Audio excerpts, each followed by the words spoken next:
Next year will mark 10 years as a nurse, so let's continue on our journey of the different nursing jobs that I've had. We left off in neurotele. Our next stop is going to be the ICU at a level, I think it is a level 1 trauma center.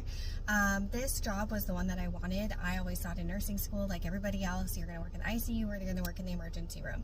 Now the facility is great, and it's the people that you worked with that aren't great. So I remember being paired up with somebody in the ICU and having to do a PICC line dressing change or a central line dressing change.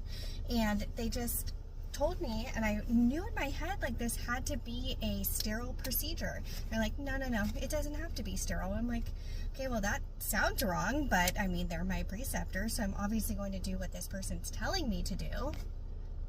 And that's just one thing that was used against me later on, because they said that I should have said something, and I'm like, well, who else am I going to ask? Because they're the ones that work here. How am I, that's the person I'm supposed to go to.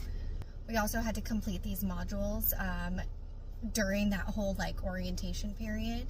And in the back of my mind, I'm like, nobody's ever going to be left alone, typically as a nurse. Like, if you are in a position where you need help or you have a question, there's typically always, especially in an ICU setting, there's always going to be somebody that you can bounce your ideas off of or get help from.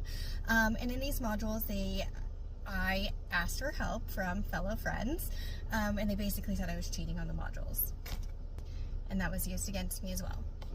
And once they pulled me aside for that, like, I bawled, I cried, because I'm like, this is the job that I always wanted. And looking back too, I wasn't their first choice as an ICU new grad coming in. I was the second choice, and the first person didn't accept that position. So they're like, okay, well, I guess this next person's gonna be our pick.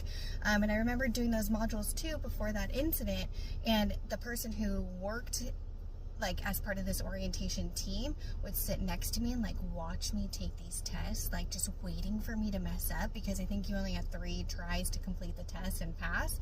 And I just remember her watching me, and I'm like, that's weird. Like, she's not sitting next to anybody else but me. Those are the only 2 things that I remember that happened at this particular facility, and ultimately they did let me go in the end, which is fine, because the next job started me on my trajectory towards NICU and pediatrics, which is where I've been now for 9 years at least. So we'll start getting better as these jobs go on.